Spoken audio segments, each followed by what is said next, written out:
Hello, hello. This is Christina Brown. You're watching Black Tea News.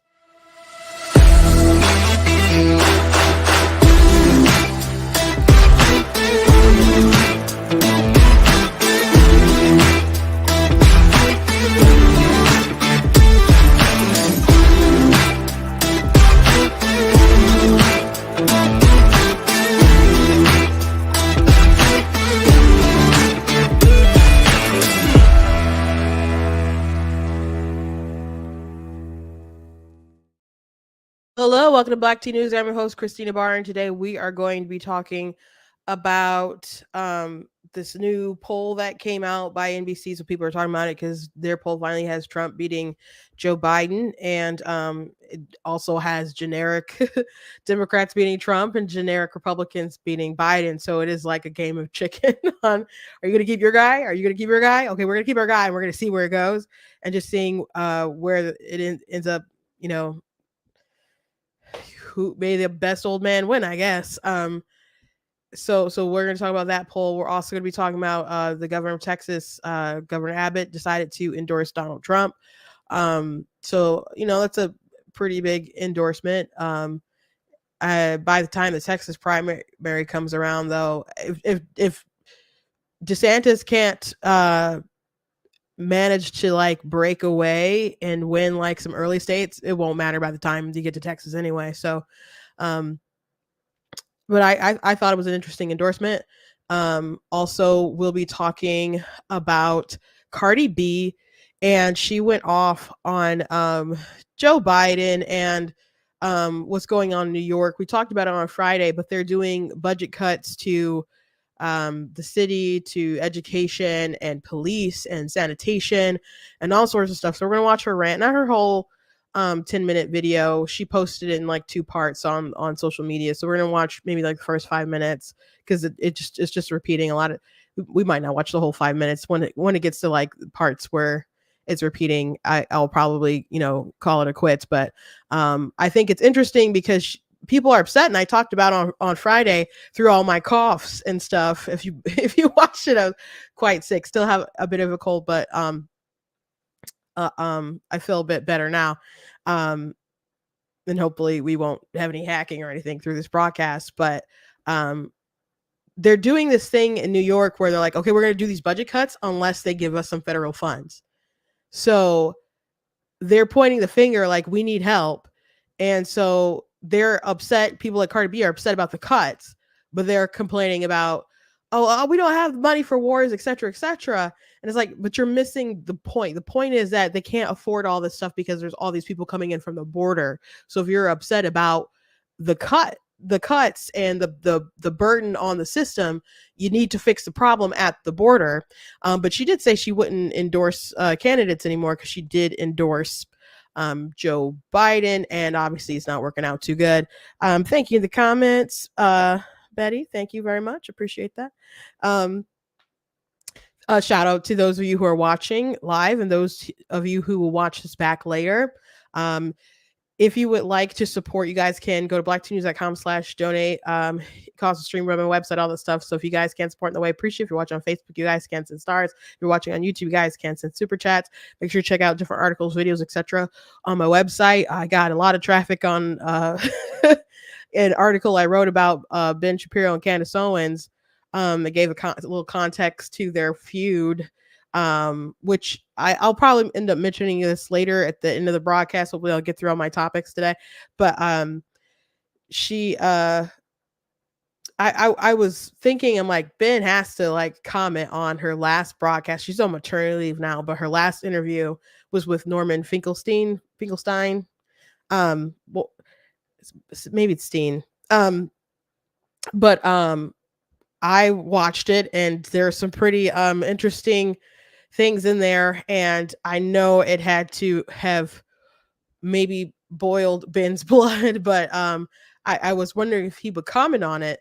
But apparently they're in a place where he's like, I can't comment, so I'll speak more to that later. But it's just a lot of interesting things going on right now with that beef. So I hope in the end Daily Wire will be okay, because I do enjoy Daily Wire content.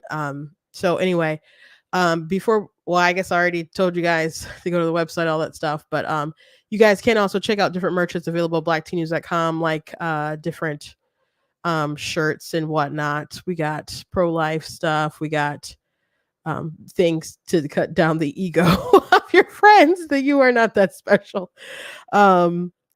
And we do have those in mugs and black tea mugs and all kinds of different stuff. I do have books also available online. If you can search my name, Christina Elbar, on Amazon. I do have my book, of course, God is Blatantly Against Abortion. That's one of my 2 nonfiction books.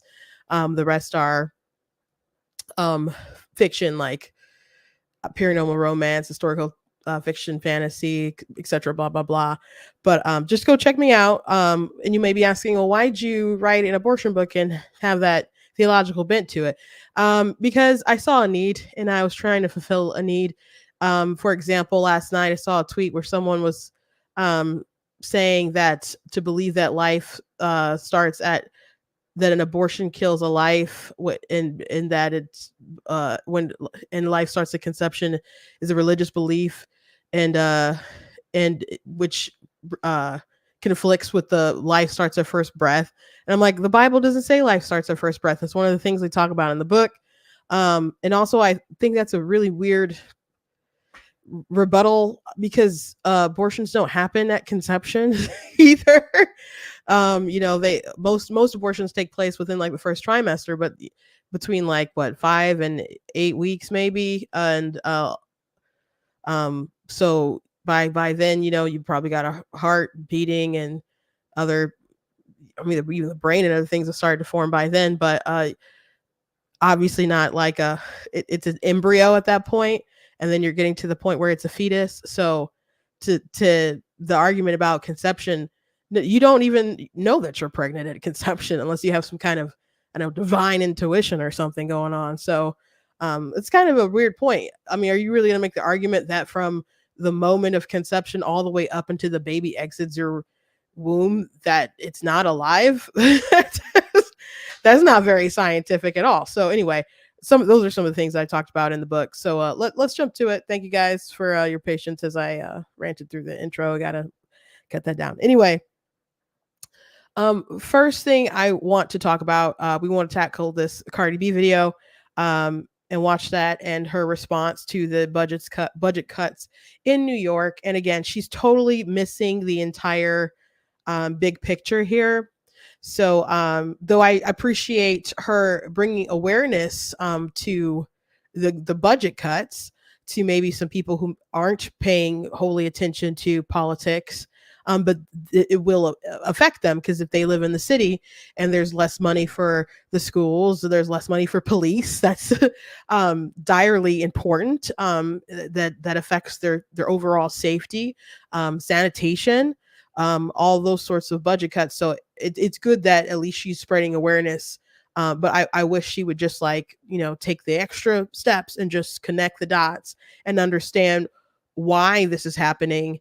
And she immediately goes to, oh, we don't have money to fund wars and stuff. We don't have money. But New York has its own money, and they're begging for federal funds. But New York, they want to be like a sanctuary city and stuff. And basically Texas was like, you can live by your ethic and we're going to send you some people who've illegally crossed the border and you guys can deal with them. And they can't deal with them. So the issue at large is we need to control our borders. That's really what the big issue is. And again, I'm not going to play her whole 10 minutes on the subject. I did watch the whole entire thing to see that if she would mention the border, and she doesn't. So we're just gonna, the second half kind of just repeats the first half. So we're just gonna watch the first half. If you guys want to go watch the full thing, you guys can go ahead and watch the full thing. Warning, there is some cursing and other stuff in here. It is Cardi B. I didn't have time to bleep it. So warning. I'm an angry ass bitch right now. I'm an angry bitch. Y'all need to get in here, cause I'm about to go off right now. Right now. Yeah, I'm about to go off right now. Come on in. Hold up. Oh, yeah, outside, because usually I be having like 30,000 people by now, but I have 24,000. I need y'all to spread this fucking video. I need y'all to spread this video. And if something happens to me, it's because I'm speaking truth. So God forbid something happens to me or my family or some shit, is because niggas is after me because I'm speaking the truth. And here's the truth, right? In New York, there is a 120 million budget cut. There's a 120 million budget cut in New York that is going to affect schools, public libraries, and the police department. Y'all know I don't give a fuck about the cops, but like, it is what it is. There's gonna be an $120 million budget cut with schools, with the libraries, and the cops and the police department, and a $5 million budget cut in sanitation. Of a budget cut in sanitation, bitch, we're gonna be drowning with rats. We're going to be drowning in fucking rats. So we are going to be having a budget cut on these shits. Mind you, and this is why I said this is what I'm telling y'all, I'm not this year. Don't fucking ask me. I don't give a fuck the resume that they send. I don't give a fuck. I'm not endorsing no fucking presidents no more. Because how is there a $100 million budget cut in New York City for fucking schools, library, police safety, and sanitation? Yeah, Joe Biden's talking about, like, yeah, we could fund two wars. We could fund two wars. Motherfuckers talking about we don't got it, but we got it. Like, we're the greatest nation. No, the fuck we're not. We're going through some shit right now. Like, say it. Say it. We're really going through, we really are fucked right now.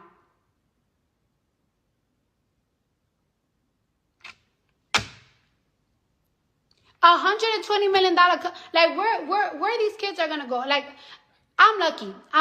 I'm blessed. I'm whatever the fuck. But like, what's gonna happen to my nieces? What's gonna happen to my nephews? What's gonna happen to my cousins, my aunts, my friends? That's living in the hood. Fuck the hood. Like, my shit. Like, I don't give a fuck if I live in Jersey, bitch. I'm from the Bronx. I don't want to see my shit affected. The Bronx, Brooklyn, it's gonna affect the whole New York. 120 million budget cut on schools, libraries, police department, and sanitation. Bitch, New York is already fucking super dirty. Like, yo, you know what's embarrassing? Like, it's like, you know, like, I know people from California, I know people from Atlanta, so I always be like, yeah, New York is the greatest place in the world. Yeah, they be like, New York is dirty. And it is dirty. And we're gonna get even dirtier with the fucking budget cut. And yeah, we talking about we could fund two wars. That's like a nigga trying to front, like, yeah, I got the money to support two bitches, but you really don't. Y'all talk about y'all don't make negotiation with the odds. Well, y'all need to sit the fuck down with these people and find agreement. No, we cannot fund these fucking wars. We can't. Keep it a bean. We can't. Like, y'all doing budget cuts on the biggest city in the United States. Somebody said, Cardi, look behind. Okay, Stop playing with me. This shit is getting out of hand. We're really going, they don't want to say the word, but we're going through a recession right now. We really fucking are. And Major Eric said it. There is a budget cut going on in New York. And little by little, it's going to go in your states. Okay? This is fucking crazy. And then, you know what? I told myself this week, like, yo, the internet right now is too dark because celebrity drama, of course, we love it. We infuse with it. We watch it. But it's like, yo, that's little of what's really going on in the world right now. That's nothing compared to what's going on in the world right now. The world is in fucking shambles. After the pandemic, a lot of these countries, they want to do shit because everybody. Okay, so that's the first half. The second half, just her repeating. She does say, you don't negotiate with terrorists. You better negotiate or something with the ceasefire, etc. Ended. But that's up to Israel what they want to do. I mean, you could argue like, well, it's up to us whether we send them money and etc. But here's the deal. Like we talked about this on Friday, about the serious budget cuts that they were proposing in well, saying, hey, we're gonna have to have these budget cuts because New York City is overrun again, to basically make these very liberal sanctuary cities, open border kind of people live by their own ethics. uh in Texas, Governor Abbott was like, you know what, we're gonna make you stand by this and live by this. So they have buses that would send people into Chicago, that would send people crossing the border into New York City. And so you see all sorts of videos and reports all over the internet and on local news and stuff of people who live in the cities who are like, why are they taking up space in these areas that should be for us? Why are they taking up all these resources that should be used for us? And we have no space here. Why are they here? They are draining everything. And so they're overwhelmed, they're upset. And in New York, it's been really bad. Mayor Adams has let it be known that it's been very bad for some time. So now he's like, there's going to be budget cuts. And he's saying if they don't get federal funds, they're going to have these cuts. So I was wondering whether or not Democrats were going to be like, bro, we need to do something about the border. Or if he's pointing to like, hey, we need the federal government to do something, if everyone was going to be like, yeah, the federal government better do something because we don't want these cuts. So Cardi B is upset at, Biden for how they're spending the funds, etc. But it looks like the finger pointing is still going at I'm not saying people aren't mad at the mayor, but people are mad at the president. And cities and states, they do have their own budgets, right? And they are under strain. And getting those federal funds to bail them out, it's probably going to be what happens. Especially Schumer being such a force in the Senate and stuff, and other folks. So I don't doubt that they will, in the end, probably get some kind of money to help New York alleviate some of these burdens. But the reason why they are so burdened is because these people keep crossing the border. And Texas is like, you know what? We are not going to just take it and have all of these border towns be the ones who are suffering. And if you believe in open borders, if you are a sanctuary city, go ahead and live by your own virtue, live by your own ethics, and see how you like it.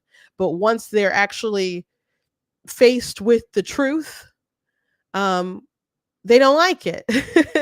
They don't like it. So asking the federal government to come in and bail them out and to solve that problem is asking everyone else to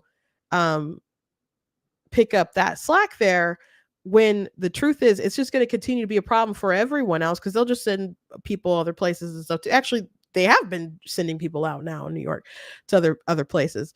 And they want their issue with all the migrants coming in to be spread out so it's not such a heavy burden on them. The what they need to do is fix the border. So I didn't hear her in her entire rant mention that the border crisis needs to be fixed, that we need to build a wall, that we need to send people back, and we need to deport them, that we need to hold them, make sure that we know where they are, not just give them a phone and say, make sure that you check your court date. we could track you by the phone if they even end up keeping that, um, that those are where our focus should be on. We have a president that incentivizes people to come. People cross the border, you interview and them like, yeah, we're here because of Biden, because they don't believe that he's tough on the border. So it continues to incentivize more people to come up. And it's not just, a lot of these people are economic migrants, who wouldn't want to be in America? It's a great country. Even though people, trash it all the time, it is a land of opportunity. Who wouldn't want to be here? But there's people coming in. It's dangerous to not know who's coming in, their background, and there are terrorists that they have caught coming up through the border. So think if there's terrorists that we're catching at the border, think think of who we are not catching, and think of all the drugs that are coming in. And it's not just people from there's people from all over the world coming up through the border. So I appreciate Cardi B having, a little bit of self-awareness and saying I'm not going to endorse anybody again, and she's saying that because she's disappointed in the person that she endorsed. And she's trying to, you know have some kind of, like, I suppose, fiscal responsibility to some degree. Like, we well, I don't know, to say we don't have money, you can't spend it out everywhere else when we got our own issues here. But a lot of people who keep mentioning, like, we don't have money for wars and other sort of things and whatnot, or aid, or other things internationally. um their mindset will also be like, we need to spend it on other things here instead. And the issues that we're spending money we don't have, period. The issues that we don't have money at all. Like, I've seen people complaining about the war in Ukraine and in Israel, and they're like, you guys are spending all this money, you're approving all this money, I'm not paying my student loans. And I've seen that trend of people saying that kind of stuff. And they expect their loans to be forgiven, or they're like, and you ain't paying for my health care. So yeah, social programs take up a ton of our budget. So entitlement programs, it's all money that we don't have. So well, when people complain about money that we send out, or what we spend in wars and whatnot, and weapons or aid to allies or whoever, it's not because they want to tighten our wallets. It's because they would just rather reappropriate it somewhere. So the big problem with New York and Chicago and other places is that our system is overwhelmed by the amount of people coming in who should not be here. And if you want to fix the problem, um, you got to do something about the border. You got to do something about the border, or it's going to continue not to just overwhelm New York. It's going to overwhelm the entire country. And I think the country is overwhelmed, but it's definitely not as dispersed as it could be, but it will be. It definitely will be if we continue in this direction. So I wish Cardi B would have just gone that extra step and alerted her audience that we need to do something about the border itself. Um, because I don't think just Adams pointing to the federal government wanting the bailout that it will probably get. I don't know for sure. I would just assume. He's crying. The governor's crying about it. I, I think they'll probably get it. They have a lot of people positioned in high places, in leadership to push that forward. You know, squeaky wheels, they get that grease. So they'll probably do that, especially because Biden doesn't want all these people extraordinarily upset when he wants them to vote for him. Right? So he wants their votes. That nobody is, like, enthusiastic to vote for him anyway, but he definitely doesn't need people mad at him. So yeah, they'll I would assume that they will probably dish out some money. And this is probably a bit of a it's a probably a bit of a reality for Adams. But it's probably also like a game of chicken, a bit of a bluff to see if they will blink. And I think ultimately we'll probably blink and bail him out. But if you really care about this issue, if you really care about the issue, um, and are informed about the issue, and you care, you have to go the extra mile and say we need to do something about the border. So speaking of Texas and the border, interesting and development happened over the weekend. Donald Trump got a big endorsement by the governor of Texas. So I'm gonna go ahead and play a little bit of him talking about Trump. I did think this was an interesting endorsement, and we can talk about why after I play a little bit of the clip.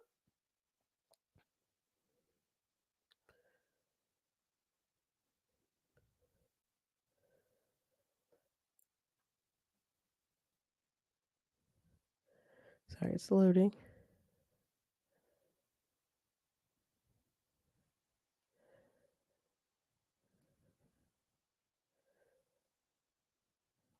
Here we go. Who's going to secure the border. We need a president who's going to restore law and order in the United States of America, not letting these criminals run ransack over the stores that you see images of almost nightly. We need a president who's going to restore world peace as opposed to this outbreak of warfare under Joe Biden. We need Donald J. Trump back as our president of the United States of America. I'm here today to officially proclaim my endorsement for Donald J. Trump to be president of the United States of America again.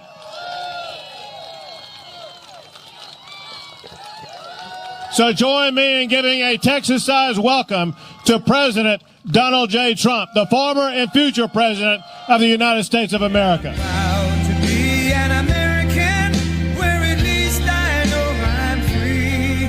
And I won't forget the men who died, who gave that right to me. And I gladly stand up next to you and defend her still today. 'Cause there ain't no doubt I love this land. God bless the USA.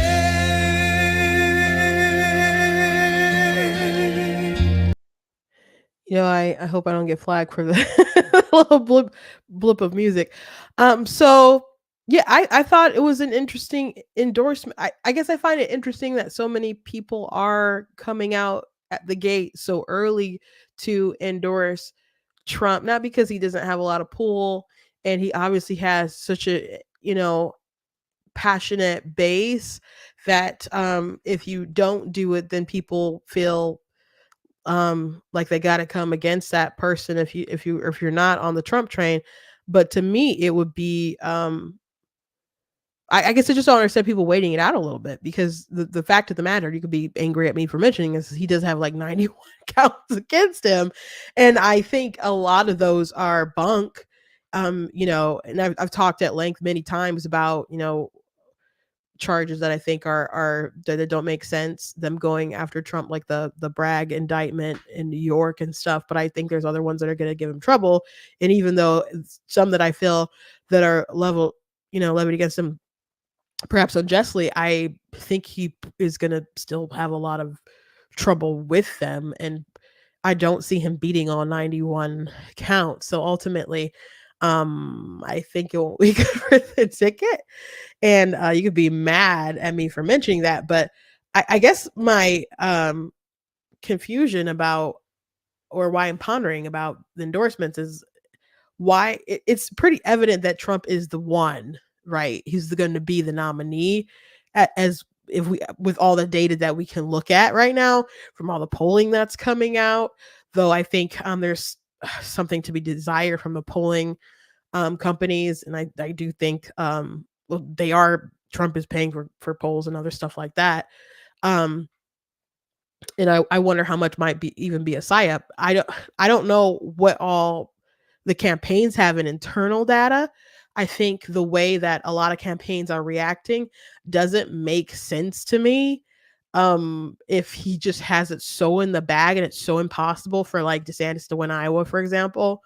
Nikki Haley's spending a crap ton of money in Iowa on just DeSantis, and Trump spending money against DeSantis, and the candidates are revving up their Iowa efforts and stuff. And I can understand why Nikki wants to do that and Vivek wants to do it, but why not focus more on attacking the person who's actually out front? As opposed to competing, with a person who is number two. And I understand you want to hop out in front of them, but if nobody can bring Trump's numbers down, it's all inevitable anyway. So everyone is still acting like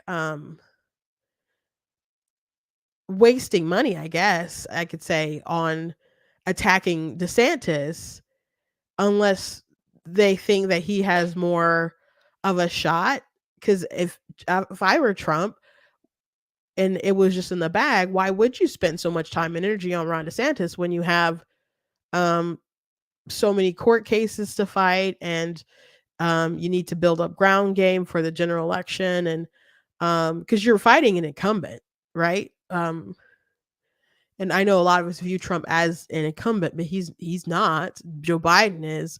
So though Joe Biden is unfavorable to so many people, I don't know if anybody really likes Joe Biden. As The Rock said the other week, people are just loyal to the party. They don't necessarily like him. So there's just a lot of ground game to be made up, especially since there's some infrastructure that's missing in like Arizona and Michigan. Like their state parties are just decimated right now. And I mean decimated. So there's so much to focus on that you could focus on in the general election. And Trump has been trying to get people to stop having debates.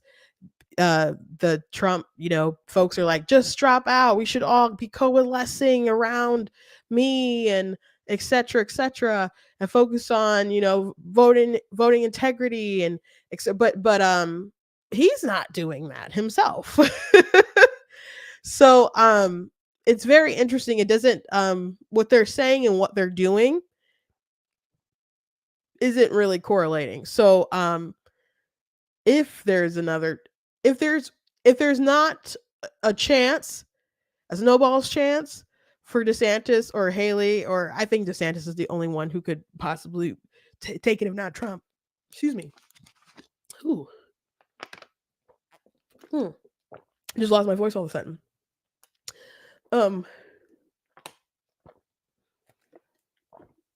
If there's we'll know very quickly if it's over. We'll know very quickly if it's over. But let me show you this report from NBC.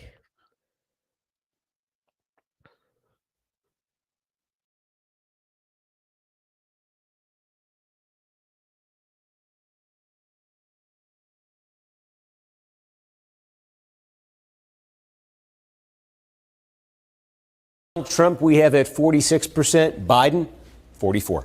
And this is significant because this is the first time in the history of our poll that former President Trump beats President Biden, still within the margin of error, but still significant. Yeah, in 2019, 2020, when Trump was president, he trailed all of them. This year, he's trailed all of them in our poll. First time in more than a dozen polls we've seen a result like this. Some of the other ingredients that go into that: Biden has long had an advantage over Trump on likability. Look, at the start of this year, 39% said they had a positive view of Biden, barely 30% of Trump. We've seen consistently a gap like this. Now, the gap is gone. 36 positive on both, and actually Biden 1 point more negative than Trump. That's been a significant advantage for Biden. Our poll says that advantage, at least for now, may be gone. And we talked about younger voters on foreign policy, and it's true on a host of other topics.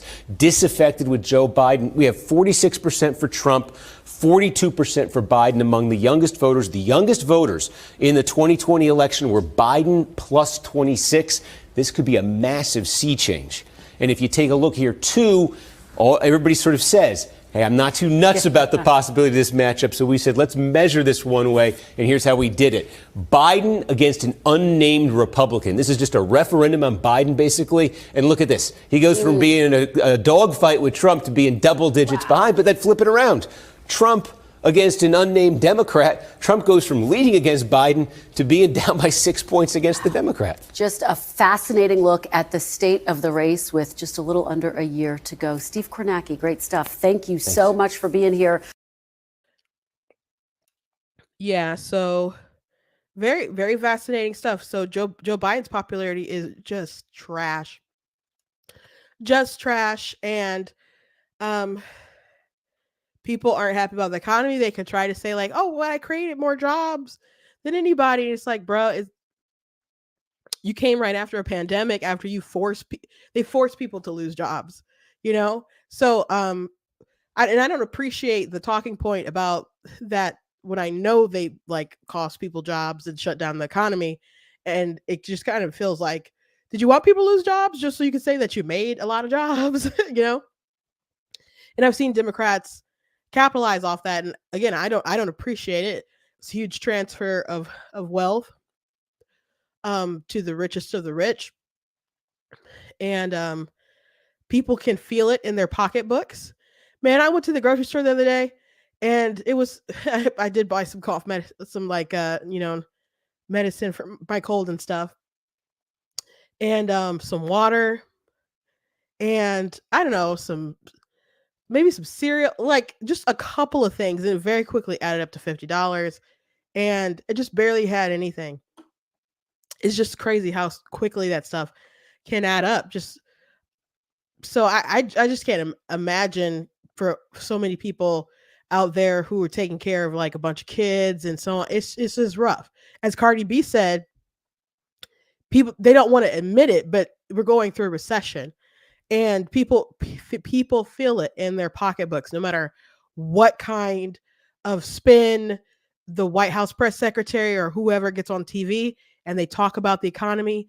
You can't convince them, that things aren't bad, and people do see how open the border is. I don't think people are open to how bad it is. I mean, unless you're like on the border. But if you watch just a little bit of TV, you can go online a little bit, you can see how bad it is. But if you are in New York and if you're in Chicago and other places where they are sending all the migrants, they're starting to feel how bad it is on the border. So that even the SNL is like making digs at Biden, and like someone in a skit, he's like, can't we talk about something that's good, like the economy or something? And they didn't make a joke about that or whatever. They use like some of the propaganda that they would say. And then someone raised their hand and was like, can we talk about the border? And he's like, oh, okay, I'm just gonna step on this elevator here, and just like, you know, left, because that's an area where he's totally failed. Which, by the way, Kamala Harris was like put over that, and she obviously didn't do a good job. She was, I don't know if they set up to fail on purpose, but um, they're obviously not doing a good job with that as well. So people are concerned. People are concerned because they see that there's been a big learning loss in their children. The effects of the pandemic are um, very evident to people nowadays, and he's just got a lot to answer for. Now, will people at the end of the day make him answer for it come next November? I don't know. I don't know. Will that man still be kicking then and still be the nominee next November? I don't know. You can't. It's not just easy to replace someone, so we can just assume that it's going to be him. But if he was going to be replaced, I know Newsom and wants to do it. I think it's pretty obvious that Gretchen Whitmer wants to do it. But as I keep saying, I think it would pretty much go against their kind of ethic and how they operate to just bypass Kamala Harris and her not be the person who would lead up behind Biden. And you can say, well, shoot, people hate her just as much as they hate him. If suddenly she's the top of the ticket, I think people will act brand new. I think they put it on their pearls and they chucks, and they be like, oh yeah, first female, you know, woman of color president, and blah blah blah. People will switch so hard. So people, when it gets tighter to elections, people act different, and a lot of people will go home to where they usually belong. And if it's Kamala versus Trump, who at this point in time will probably have convictions if he's the nominee, it would be like the cop versus the felon, and that's what they would run on. And but we can still assume it's Trump and Joe. We can still assume that, right? So it's looking like it could go either way. That poll did have Trump ahead, but it's within the margin of error. And I a lot of these polls have like young people being won by Trump, and I just can't see that. So I don't know how much to trust those polls and how much is just kind of being oversampled in Trump's favor. But Biden is not popular. Both of our teams are playing like a game of chicken with Trump and Biden. And you saw the report that if it's a generic Republican against Biden, they win by like plus, what was it, plus 11 or something. And if it's a generic Democrat against Trump, it's like plus 8 or something. Or maybe it's reverse, like generic Republicanist Trump maybe was plus 11 and Biden plus 8, something like that. But anyway, if it's someone else, either person could be screwed. But as it looks right now, it looks like we're heading toward a rematch. I think enthusiasm in that scenario will be down, especially for Biden. However, enthusiasm doesn't have to be that high when people do mail-in ballots and they're doing the ballot harvesting and stuff where it's legal. So that's something to consider too, guys. I don't know how this will all play out. But back to the endorsement thing, I don't know. In a lot of cases with the Trump stuff, I would I don't know, I guess wait a little bit, I suppose. um by the time the Texas primary comes over, we'll know if it's over and done by the time Texas comes along. If there's not some kind of miracle in Iowa and New Hampshire, it's Trump's game. It's Trump's game. Someone in the comments earlier had said that all the indictments are BS. Trump is on tape in the Florida case talking about a classified document that he did not unclassify, and which is interesting because he knew he was on tape because he knew he was being interviewed. And so there's some, even if there are things that aren't criminal, there's some behaviors that will come out in trial, and as people discuss it and are more laser focused on it during a trial, that aren't going to look very presidential. So at the very least, it's going to be talked about nonstop and not look very good. And in the case of the Georgia election, the Georgia case, that is something that will probably be televised. And at the end of the day, I don't think a lot of these juries are going to be. Our justice system shouldn't work this way. We should be like, the facts should be on our side, and that should be determine whether or not you're going to, be proven innocent and guilty.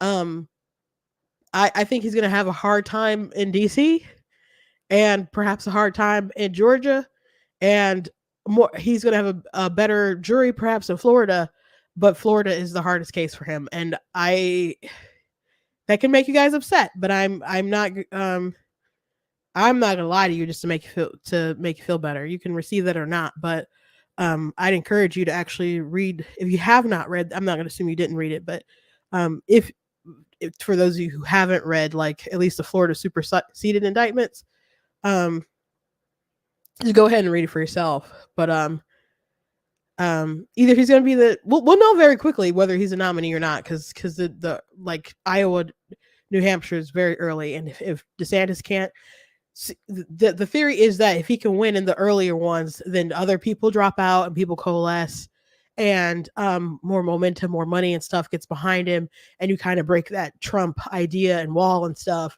and then other stuff starts being in play or whatever. If he doesn't get those early victories, it's over. It's over. You're not going to build that momentum. You're not going to really get that back. So, and like, there's other states. I'm not saying it's impossible to win, like, I don't know, Michigan or something, but we are firmly Trump country. At least that's what it feels like. So, we'll know very quickly if it's all over, guys. But it's not over yet. It's not over yet. In my opinion, like, people are like, oh, we just need to go last. Like, just wait for at least 2 primaries. Just wait for at least 2 primaries. We'll know very soon if it's all over. We will know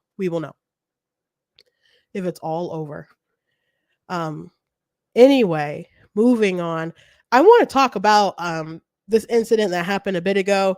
Trump went to a fight, and the internet was very upset with Bill Burr's wife, and I don't know why. I mean, people were upset that she gave him like double fingers, and if you haven't seen it, I don't have the video, but the video was very quick, so I just opted for her still. And so he came by, and she gave him a finger. So people, thought that was so ghetto of her. People thought it was so disrespectful of her. And I get it. I mean, I wouldn't be doing that to somebody, But I Bill Burr did talk about it. He was asked about it on a podcast, so I want to play his video reply to it. But I also want to note, like, this is Trump's lawyer, and I don't know if you guys can see it in the picture here, if it's close up enough, but she's wearing a F Joe Biden necklace. So there's a lot of dishing and not taking. I mean, people will go to, you could say it's disrespectful to throw your fingers up at the president or former president. And I feel that's inappropriate. I wouldn't do something like that, but we know that people go to different places and chant, F Joe Biden. I mean, I appreciate it when there was that race car driver and everybody was saying it, and she was like, "Oh, they're saying let's go Brandon." And if you don't know the origin of "Let's Go Brandon," that's the origin. The crowd was chanting like "F Joe Biden," and then the media person was like, "Oh, they're chanting "Let's Go Brandon," which was the name of one of the race car drivers, and they were not chanting "Let's Go Brandon." So then it got censored, and I'm like, well, I at least appreciate the censorship because I don't want to go to rallies and different events and people just blaring F-bombs all the time. I don't particularly like that. So I at least like the censorship of it. But the truth is that, people were saying that. If you go to Trump rallies in 2016, people were saying Trump that B with Hillary, so I I don't understand the I don't know, the double standard, pretending like they're just so offended. Maybe they're offended and triggered, but you got, if you're gonna dish it, you got to take it a little bit. So anyway, here's a Bill Burr talking about it a bit. Start crying. Bill Burr here on the Rich Eisen Show. I love. It's like those Trump guys. They're always going like, you snowflakes, F your feelings and all of that. And then you make fun of Trump. They're like, oh my God, it's so disrespectful. It's like you're saying F Joe Biden. It's like you can't have it both ways. So that's my thing as a Pats fan, okay? Yeah. It's just like if you're doing it too, quit your crying. Quit your crying. I mean, How's your wife's hands doing these days? Oh, they're fantastic. I love my wife. You know where you stand with her. Okay? The guy walked in the arena. Everybody cheered. She gave him the finger. Nobody got arrested. That's why this country's great. Everybody expressed themselves. Can we all be adults? I mean, I don't know about you, but I came there to go to the fights. I didn't know I was going to the Republican National Convention. My favorite thing was when Trump was going, thank you. Thank you. You know what it reminded me of? When OJ got acquitted. Remember that? When he's going, thank you. Like, I can't believe I'm getting off of this. Thank you. Thank you. He's another guy. Donald Trump. He's getting the Michigan treatment. Do you know how many people you could accuse of that, falsifying your assets for what they're really worth? Right. Like, how come they're not going after the banks? I can just walk into a bank and be like, my house is worth $5 trillion. Can I have a $30 million loan? Okay. My only pushback on that story is you said your wife gave him the finger. It was more than one, I think I saw, right? It was dual. It was dual. We'll have to go. We'll have to go to New York for the tape and take 10 minutes. Yeah. After further review. No, she's hilarious. I've met you. Yeah. So if you can't if you can't take it, certainly don't dish it out, guys. So I thought there was a again, I wouldn't do something like that, and I find it disrespectful. But I know quite a few people out there would do the same to Joe and other folks. And you can say, well, it's different because Joe's evil, or however you feel. Just, people feel that way about Trump. So, if we want a bit of decorum back, let's, clean up your house first, guys. Just a little friendly advice out there. Anyway, last thing I want to talk about before I let you guys go is that well, I was kind of expecting today or hoping today that Ben Shapiro's show he would address Candace Owens' show that she had on, I guess, Friday. And she's going on maternity leave. She released a goodbye video. I'm going on maternity leave video, which I haven't watched, but she had an interview with Norman Finkelstein, and he is an academic who is Jewish, whose parents were Holocaust survivors, who is very, very anti-Israel and pro. I don't think he would put it in terms of being anti-Israel and pro-Palestine, but he's very vocal about things that he says Israel has done to Palestine, and he's made some pretty egregious comments, I would say, regarding October 7th. So she had him on, and a lot of people are like, oh, this is a big like middle finger to Ben. And he's probably like reeling, having Norman on the Daily Wire and giving him a platform, which Norm has made a lot of appearances on different shows and different debates with people and stuff as of late. So and Candace is like, well, I had both sides on. I had Ami Kozak on, which, you know, Ami did a good job having discussion about like Candace and her feelings and things that she said and didn't say, etc. And I don't know how big of a audience he has, you know, in general. I don't know, you know, how much of an expert she deemed him to be. But you have this like academic expert on who's written all these books and stuff versus like and to me it doesn't seem like a weighted sort of pro versus or whatever exchange. But I thought some of the things that Norman said on her podcast, I was kind of waiting for it to see if Ben would do some kind of rebuttal to some of it, because Norman he talked about Al Shifa Hospital and was like, they didn't find anything there, they weren't operating out of there, I knew they weren't, etc. And like, I'm pretty sure I heard reports of them finding bodies at least there or around it of hostages. But yesterday news broke that there are surveillance videos actually of some of the hostages that were at the hospital. So here's a little bit from an IDF spokesperson going through some of the surveillance videos if you haven't seen it. This is 7th of October, 10:55 a.m. The evidence I will share was sent by Israel to diplomatic channels to the countries of those civilians. Here you can see Hamas taking a hostage inside the vicinity. He even doesn't look need a treatment, but they're taking it inside the hospital. I will now share this video that shows the same hostage entering into the hospital with a gunman, terrorist, inside the hospital. This is the main entrance of the hospital. Click. This is at 10:55 a.m.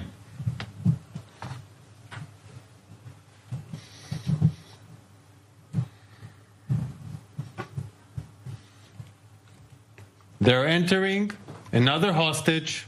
Gunmen are entering another hostage from those countries I mentioned into the vicinity. The terrorists are guarding the room.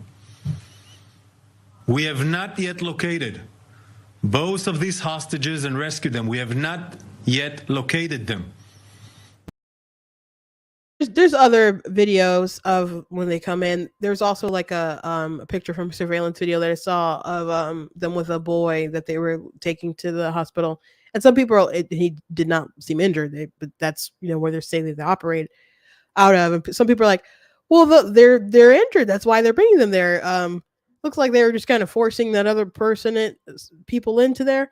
And you know, but there's other hospitals, if that were the case, that they could have gone to if it was such a dire emergency. But if they are operating out of there, you know, it makes sense that they would just go there. So in my opinion, that segment from that Norm Candace interview didn't age particularly well. And it wasn't something that she pushed back on at all.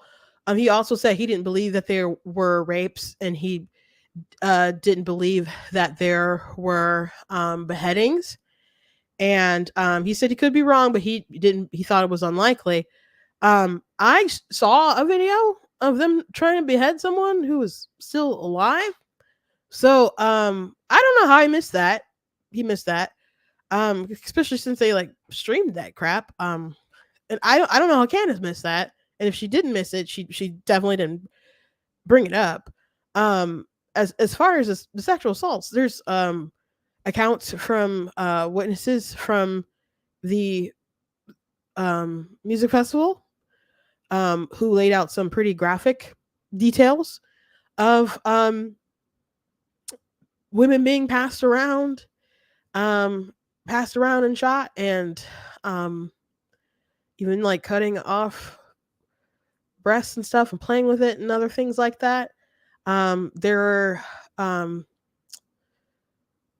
stories of people who examine the bodies and finding the bodies of them, with their underwear torn off and their legs spread, and semen on the bodies. And I'm sorry to be gross and graphic. There was one examiner who said that pelvises were broken and other sorts of stuff like that. And I guess you can, throw that Me Too stuff out the window and choose not to believe all that stuff. But there was evidence like that there were instructions to do that to women. So I don't know why people are so gung ho to dismiss that stuff happened, but take I don't know, like all the death toll numbers, for example, from Hamas at face value. And I'm not denying that there's been a lot of casualties, but um like when the hospital, they said Israel bombed a hospital that they didn't bomb, it was a failed like rocket from their side, and they were like 500 people. I'm like, how do you know that quick? Because you weren't honest about, who did it. It just takes time to get an accurate count. So a lot of stuff that you're seeing and people are quoting, I'm not disputing that there are casualties or that they're high. But they're also not counting in their they're counting in their terrorists with the casualty numbers. So we're not talking about all just civilian numbers. And people are getting those sources from Hamas. So when you talk about the health ministry, that is Hamas. They are the government. So every innocent life lost is tragic. And the brutal things that happened on October 7th are awful. It was very hard to see the footage that I have seen. I can't imagine what all like the Israeli government showed when they showed the reporters, and what Gal Gadot showed, and other things I dare not look for online. But Norm did write on October 7th, when the blood wasn't even dry, better to die on your feet than live forever on your knees. For the past 20 years, the people of Gaza, half of whom are children, have been immured in a concentration camp. Today, they breach the camp's walls. If we honor John Brown's armed resistance to slavery, if we honor the Jews who revolted in the Warsaw Ghetto, then moral consistency commands that we honor the heroic resistance in Gaza. I, for one, will never begrudge. On the contrary, it warms every fiber of my soul. The scenes of Gaza's smiling children as their arrogant Jewish supremacist oppressors have finally been humbled. So the atrocities of that day, seeing people celebrate with the bodies of half naked women in trucks, back of trucks, and people being excited about that stuff, it warms every fiber of your soul. And I didn't hear them talk about that on the interview. I did not hear them talk about that on the interview. So again, I can only imagine how Ben might feel about that in a final sort of, kind of jab from Candace to him. Maybe she did on purpose, maybe she didn't, but another thing he wrote, for most people, it is very easy to condemn Hamas as despicable murderers, etc. I think this is more complex moral question. How do you morally um, evaluate the actions of most of the militants who rushed through the gates of the Gaza border to Israel, born in a concentration camp, who have spent their entire lives in this concentration camp from day one, a place where the world's most densely populated area, with a length of 40 kilometers, 25 miles, and a diameter of 5 kilometers, 3 miles, is locked in, where no one can enter or leave, with very few exceptions, with no job opportunities, no future. You are caught in a black hole. You have no past, no future, and no present. So you have this moral relativism thing going on, and I don't know how much he spouses it or not, but that's what he's, this essentially is, because it's very easy to condemn evil, and I can't imagine any sort of oppression that would make me do the sort of things that I've seen and read about and heard about. Um, and regardless of however you grow up and whatever circumstance you grow up in, I do believe that the moral law is written in our hearts. That we do have a conscience, that when we can suppress that, and choose to do evil. And all these people did make a choice to do evil that day, and which people are still firing rockets into Israel. The reason why you don't hear about more people dying in Israel is because they have the Iron Dome and they have these, bunker, these shelters and stuff. You ask the Hamas officials about the tunnels that they have for the terrorists, and as opposed to the people, and he's like, no, they're for us. They're not for the people. They don't care about feeding their people and all that stuff. They feel like the UN should be doing that stuff. They take that aid, they take that money, they take the fuel, they do all that stuff. It's all for terror. They dug up the pipes for water so they could make rockets. It's they're just they weren't focused on trying to make Gaza better, to help the people have opportunities and jobs and all kinds of different stuff. They're focused on trying to I guess adhere to their charter and wipe Israel off the face of the map, and then kill Jews. So Hamas doing this and being like, oh, it's just they're just freedom fighting, they're fighting their oppressors. It's deeper than that. It's not about a land dispute. And you could maybe you could feel they got what they deserved because of how Palestinians are treated, etc. That's not what this is about. It's about them wanting to wipe them out because they're ideologically conditioned to do that. And it's wrong and it's evil. Should be easy to say that.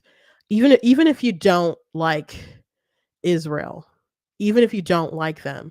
So I was expecting Ben to do like a thorough debunking or something, or hoping that he would maybe. But I watched his show today. He didn't say anything about it, though he did say some different stuff about the media that sounded like it could apply, but it was he didn't say anything about that the interview or Candace. But last night, I think it was yesterday. Yeah, it had to be yesterday. He was doing a Q&A. He did a talk among like some kind of Jewish organization, and I don't know what it was off the top of my head. And they did ask about different media personalities, like Charlie Kirk and Candace Owens. Like Candace Owens is the elephant in the room, and they're like, "What can you say about like some of their commentary or whatnot?" And then he's like, "I've made my opinions about Candace very well known, and I cannot say more than that." So I thought that was interesting. He said, I cannot say more than that. So I don't know if that means that contractually there's things going on behind the scenes. If the CEOs are like, guys, you got to stop the feud and get it together. I don't know.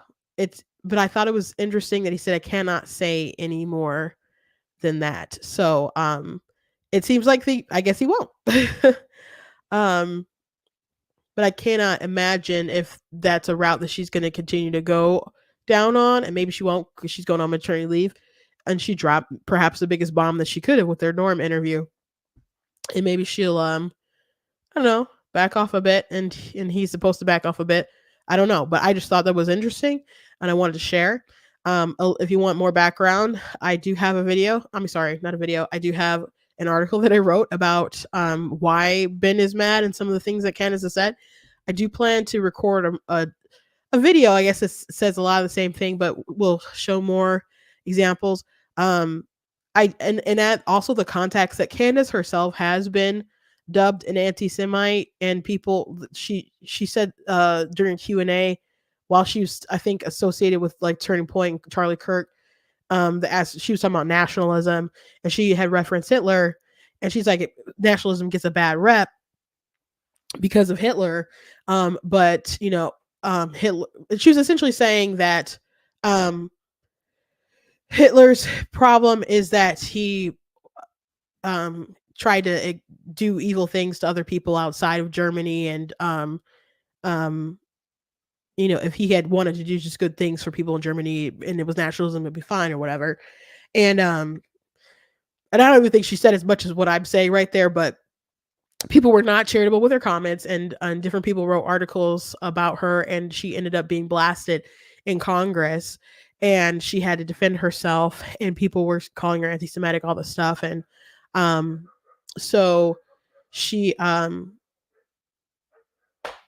had to really defend herself. And so I understand that she has a reflex to people throwing out the word anti-Semitism because of her experience. And that's probably one of the reasons why she was just so defensive about Kanye, other than the fact that Kanye is her friend and someone she's looked up to for his music, and how the music spoke to her, or she claims that the music spoke to her or whatever. But Ben has spoken up about how he did not like her response to the Kanye stuff. And so there's some history there. So I wasn't surprised that Ben eventually said something about her coverage of this stuff. So so it's a complex thing. So I just wanted to add that nuance, I suppose, to it. But ultimately, I do not blame Ben for being upset about her coverage. But I just want to add that context. So anyway, you guys can read that article. It's going to take me a minute to shoot that stuff. Maybe I'll shoot that later tonight, and it'll take me a little bit to edit it, but I'll try to have that up. But I would not expect him to say anything about it in the near future. So I just wanted to add that. Anyway, thank you guys for joining me today. Please go on blacktnews.com, check out like the article that I mentioned, different content and videos, etc. If you like what I do here, please consider leaving a donation at blacktnews.com/donate. It does cost to stream and run my website and all that stuff. So if you guys can support in that way, I very much do appreciate you. You guys can check out different merchandise that I have available on my shop. I have different t-shirts, different mugs, etc. That you guys can get. If you're interested in getting anything for yourself or someone by Christmas, as long as you order by December the 10th, you should be able to get things. So go ahead and order them. And also check out my books available on Amazon. You guys can follow me, Christina Elbar. I have 17 books that are published. I have children's chapter books, and I have like young adult stuff, new adult stuff you guys can read and check out. And I do also have my book, of course, God is Blatantly Against Abortion, available as well. Thank you guys for being with me today, and I will see you guys tomorrow. Hopefully, I know I keep saying hopefully I'll be better tomorrow. And this cold is holding on, guys. And I thought we were gonna get through everything without some coughing and stuff, but hopefully, just give me well wishes. God bless.